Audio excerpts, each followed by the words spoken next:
Bonjour, bonjour et bon retour sur la chaîne des jouets et des hommes. Avant tout, je vais vous souhaiter une très bonne année 2023 avec plein de très belles figurines et de très beaux déballages.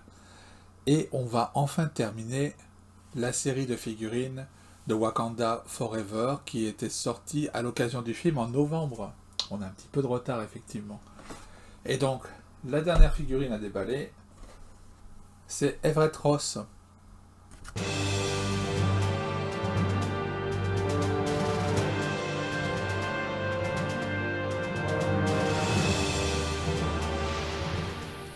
Everett Ross, sa première apparition a été dans le comic book Khazar numéro 17 en septembre 98.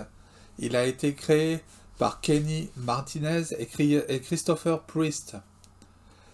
Petite anecdote, il est basé sur le personnage de Chandler Bing dans Friends. Donc en fait, ils en ont fait un personnage assez sarcastique qui peut avoir parfois des élans limite racistes, mais c'est pas du tout le cas. En fait, il se moque de tout le monde. C'est un principal allié de Black Panther, dont il rejoint le comic book en 99, et il apparaîtra aussi dans le comic run Uncanny X-Men. Au cinéma, il est joué par Martin Freeman. C'est un agent du FBI. Sa première apparition est en 2016 dans Civil War. En 2018, il revient dans Black Panther et on le retrouve enfin dans Black Panther Forever en 2022. Prochainement, on le retrouvera aussi dans la série Secret Invasion sur Disney+.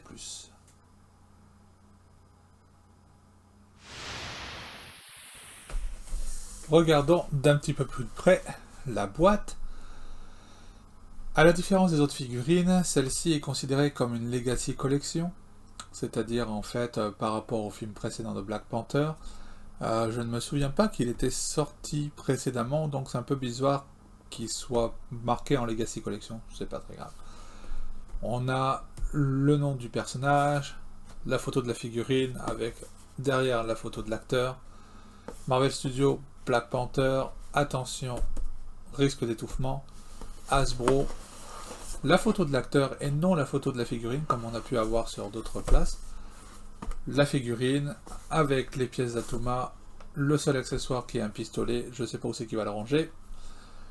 Marvel, mention légale, attention au risque d'étouffement. Atuma avec les 6 figurines qui contiennent des pièces et on va ouvrir ça de ce pas.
Regardons d'un petit peu plus près notre figurine.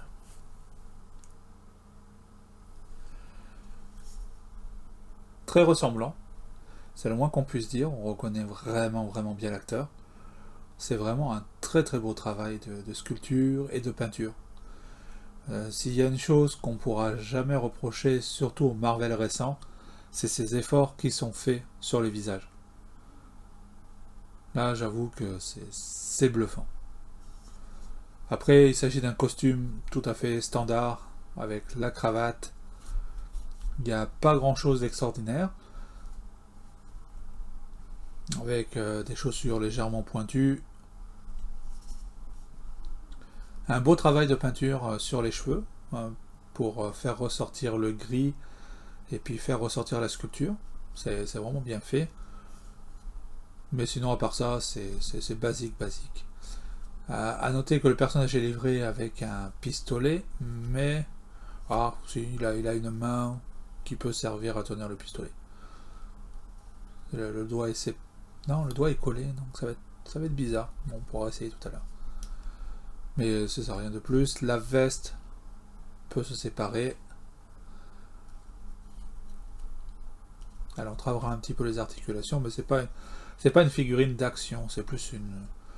On va plus le mettre pour poser.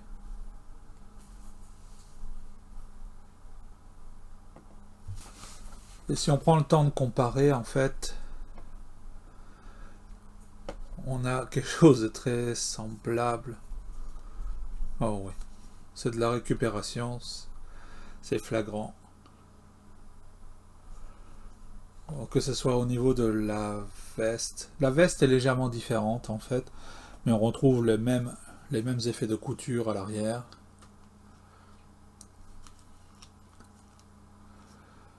Les plis sont quasiment les mêmes. La grosse différence est que James Thomason a son blazer de fermé, alors que lui est ouvert. Pas de cravate d'un côté, la chemise est différente, mais je pense que tout le bas de la figurine, c'est de la récupération. Y compris pour les chaussures.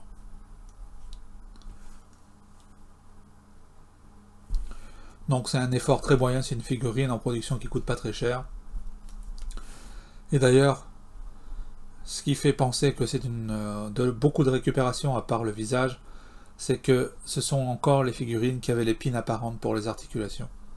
Chose que l'on a plus sur les figurines modernes. Les pins sont cachés. Justement, en parlant des articulations, on ne pourra pas lever la tête plus que ça. Elle est bloquée.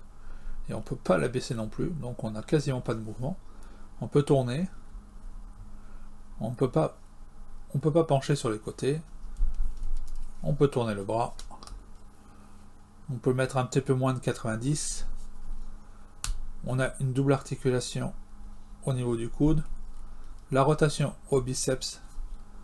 La rotation de la main avec la possibilité de pencher ou de relever.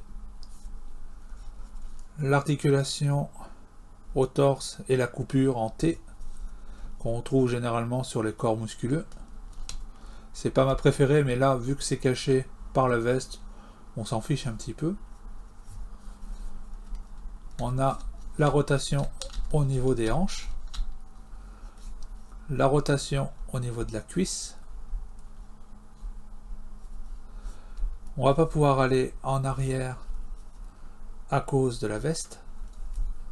Par contre, on va pouvoir aller en avant puisque la veste étant ouverte, ça permet de libérer. On a la double articulation au niveau du genou. Alors je ne sais pas si c'est un défaut de ma figurine spécialement, mais l'articulation au niveau du pied est quasiment bloquée. Il a fallu que je force très très fort pour pouvoir juste la faire tenir debout. Par contre, on a la rotation sur les côtés. C'est une figurine assez simple. On peut lui mettre donc son pistolet dans la main. Et est-ce qu'on peut mettre le doigt sur la gâchette? Tout à fait. Donc c'est un petit pistolet, rien de bien fabuleux. Pas de détails sur le pistolet. Donc je trouve que c'est bien qu'on ait ce personnage-là. Parce que c'est quand même un personnage qui était relativement important. Surtout dans Civil War. Et qui a eu une petite place intéressante dans Wakanda Forever. Mais ce n'est pas la figurine la plus impressionnante qu'on aura eu du lot.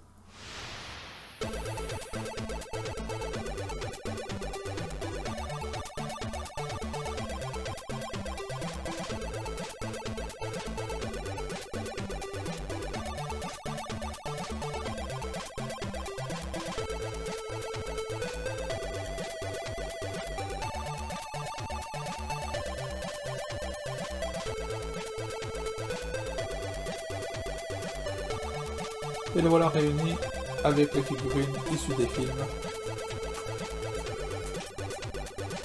Ironheart, Okoye, Nakia, la nouvelle Black Panther et bien sûr Namor. C'est une figurine très simple, on s'entend, là c'est que de la réutilisation partout, elle vaut le coup pour le visage, qui est vraiment super réaliste. Les articulations des pieds, c'est une catastrophe, elles sont complètement bloquées, la figurine ne tient pas debout, donc il va falloir que je lui mette un support.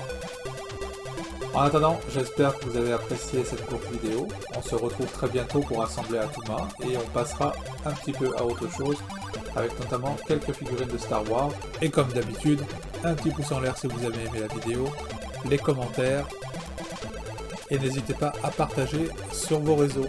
Merci.